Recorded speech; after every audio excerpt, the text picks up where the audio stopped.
Jadis,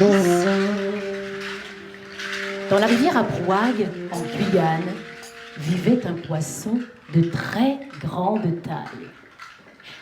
Il avait une très grosse tête, une gueule immense, de grands yeux qui lui permettaient de voir loin et bien. De plus, il était doté d'énormes nageoires, de larges écailles dorées et d'une queue puissante, ce qui lui permettait de nager très vite. C'est la raison pour laquelle les autres poissons et même les mammifères aquatiques l'appelaient à grands pas.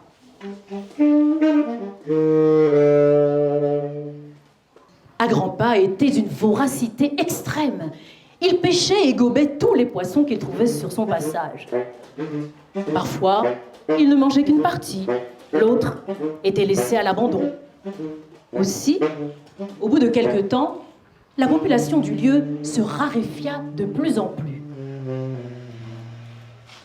Ayant épuisé la ressource par son gaspillage, il décida de changer de secteur.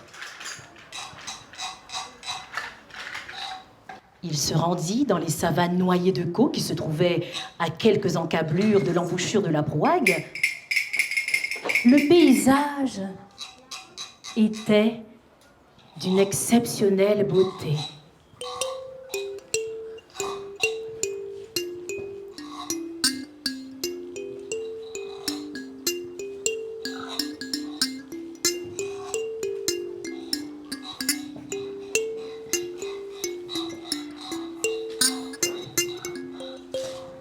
Les îlets d'herbes flottantes s'étendaient à perte de vue. Les arbres immenses se trouvaient sur les bords et jetaient une belle ombre où se prélassaient les loutres et les lamentins. Mais le principal avantage du Marais, qui était en fait une savane inondée, résultait de ces eaux qui étaient très poissonneuses.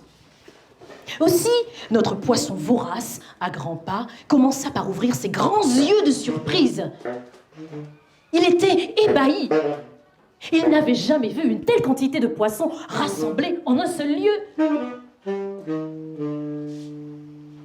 Puis, s'étant assuré qu'il ne rêvait pas, en se frappant le visage avec ses nageoires, il commença sa gabegie, son gaspillage, avec la même ardeur chaque jour, sans penser au lendemain.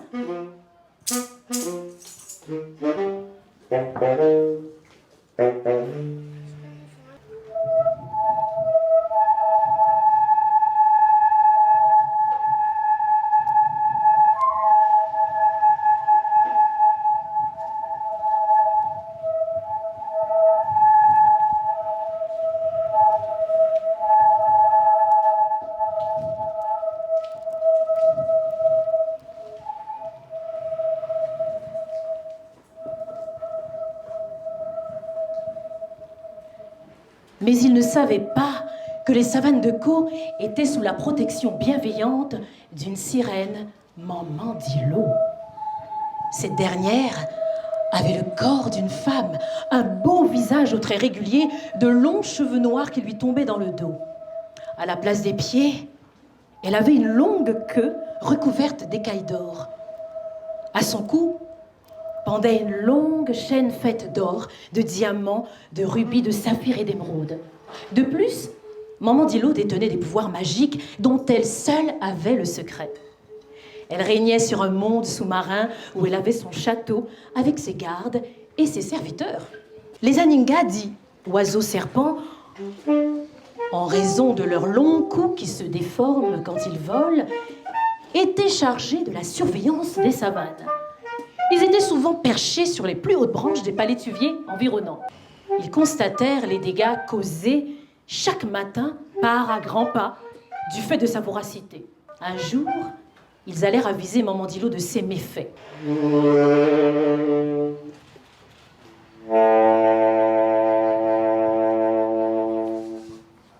Maman Dilo l'envoya chercher et le mit en garde contre sa gloutonnerie et le gaspillage de la ressource dont il était l'unique responsable.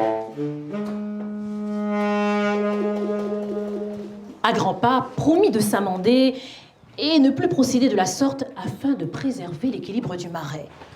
Maman Dilo était satisfaite de ses bonnes résolutions et le félicita. Elle lui dit qu'elle avait confiance en lui. À grands pas, retourna à ses activités de pêche. Les premiers jours, il fit très attention et tint parole, ne prélevant que le strict minimum. Mais après quelques jours, il oublia toutes ses promesses. Sa voracité reprit le dessus et il recommença de plus belle à pêcher selon ses vieilles habitudes.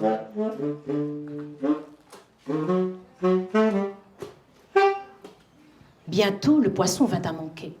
Alors, à grands pas, sûr de sa puissance et de sa rapidité, s'attaqua aux loutres géantes qui peuplaient les savanes. Malgré leur habileté à s'enfuir et se dissimuler derrière les hautes touffes d'herbe, elles firent les frais de la pénurie de poissons conjuguée à la force et à la puissance de à grands pas. Alerté une seconde fois, Mamandilo lui dit avec plus de fermeté qu'il fallait qu'il cesse ses agissements coupables et qu'au prochain écart, elle prendrait de graves sanctions contre lui. À grands pas, le glouton baissa la tête et jura de ne plus recommencer une fois de plus. Mais sitôt parti, il décida que les menaces de Mamandilo ne l'effrayaient pas et qu'il continuerait à agir selon ses propres idées. Et cette fois-là, il s'attaqua à la cousine germaine de Mamandilo, une femelle lamentin bien dodue et inoffensive. Les Aningas allèrent de suite aviser la sirène. Elle entra dans une grande colère. Elle envoya chercher ses gardes et le ramenait immédiatement devant elle. Puis, elle lui parla en ces termes. « La voracité est un vilain défaut. Je t'avais averti 2 fois précédemment de modérer tes actes. Tu n'as pas tenu compte de mes avertissements et de mes injonctions. Tu as même décidé d'attaquer tous les animaux qui peuplent les savanes inondées. Compte tenu de tes agissements et en vertu des pouvoirs magiques que je détiens, ta voracité sera punie. » Elle tendit la paume droite. La paume droite ouverte vers lui. Puis, elle lui dit à haute voix, « Je désire que tu redeviennes de la taille d'un petit poisson, que ta grosse tête rétrécisse, que tes dents disparaissent pour laisser place à une tête plate, avec une petite bouche entourée de barbillons qui ne pourra que sucer la boue des savanes et des marais. Que tes belles écailles se transforment en une série de plaques osseuses noires, imbriquées les unes aux autres comme une armure. Tu étais très rapide et allais plus vite que tous les autres poissons. Dorénavant, tu seras lent et avanceras tant dans l'eau que sur terre à petits pas. Tu aimais dévorer les autres.